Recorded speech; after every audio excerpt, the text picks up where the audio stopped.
दोस्तों, आज की कहानी बहू भी तो सकती होगी। पसंद आए कमेंट करके अपनी राय जरूर देना। सौम्या की शादी को अभी 4 माह ही हुए थे, फिर भी उसने एक बात अच्छे से जान ली थी कि उसकी सासू माँ दूसरी औरतों की तरह नहीं है और बहुत अच्छी है। हनीमून से आने के बाद सौम्या को भी ऑफिस ज्वाइन करना था।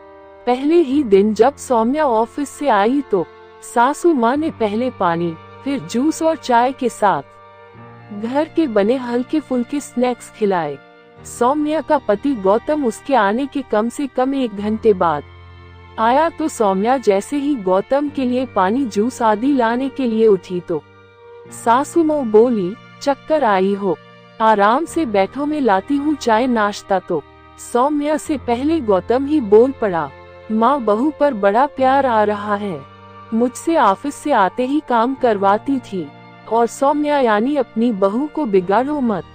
तो सासू माँ बोली, जब मैं स्कूल से पढ़ा करके थकी हारी घर आती थी तो तुम्हारी दादी और बुआ मुझे चाय तो दूर पानी तक नहीं पूछती थी और ऊपर से अपने लिए चाय नाश्ता बनाने को कह देती थी।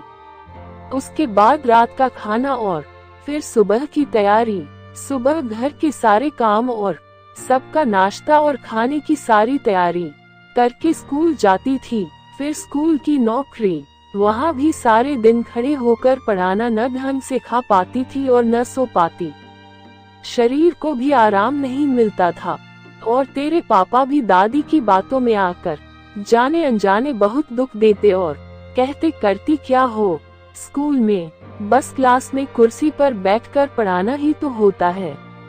जब तू होने वाला था तो मैं बहुत बीमार हो गई थी और जैसे तैसे मैं सब कर रही थी।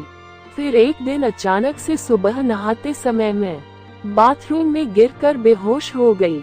उस पर भी तेरी दादी का कहना कि सब नाटक है, मैंने भी तो 10 बच्चे पैदा किए हैं। डॉक्टर के बेड रेस्ट की सलाह दी। तब तेरे नाना नानी अपने साथ ले गए थे, वहाँ जाकर आराम मिला और अच्छे खाने पीने से सेहत में सुधार हुआ, क्योंकि सिर्फ दवाई से कुछ नहीं होने वाला था। 5 महीने बाद तुम्हारा जन्म हुआ, लेकिन तेरे पापा फिर भी नहीं सुधरे। तेरे पापा और दादी की नित्य नई पसंद और फरमाइश का खाना बनाती। कभी कभी नौकरी छोड़ने का मन भी करता, लेकिन तेरे होने के बाद बढ़ते खर्च और पापा पर बुआ की शादी का कर्ज, मैं कभी नौकरी छोड़ ना पाई। मैंने सारी जिंदगी जो दुख भोगा वो मैं अपनी बहू को नहीं देना चाहती, इसीलिए तुम्हें बचपन से ही सारे घर के काम भी सिखाए ताकि मेल वाला ईगो तुझ पर हावी ना हो। बेटा, इसके लिए भी पापा दादी से 4 बातें सुनती लेकिन कुछ न कह पाती। बेटा, आज के आधुनिक युग में पति पत्नी दोनों ही नौकरी करते हैं, दोनों ही मेहनत करते हैं, इसीलिए तू भी कान खोलकर सुन ले। बहू का साथ निभाना और हर छोटे बड़े काम में उसकी मदद करना, क्योंकि जिस पर बीतती है ना उसी को पता चलता है।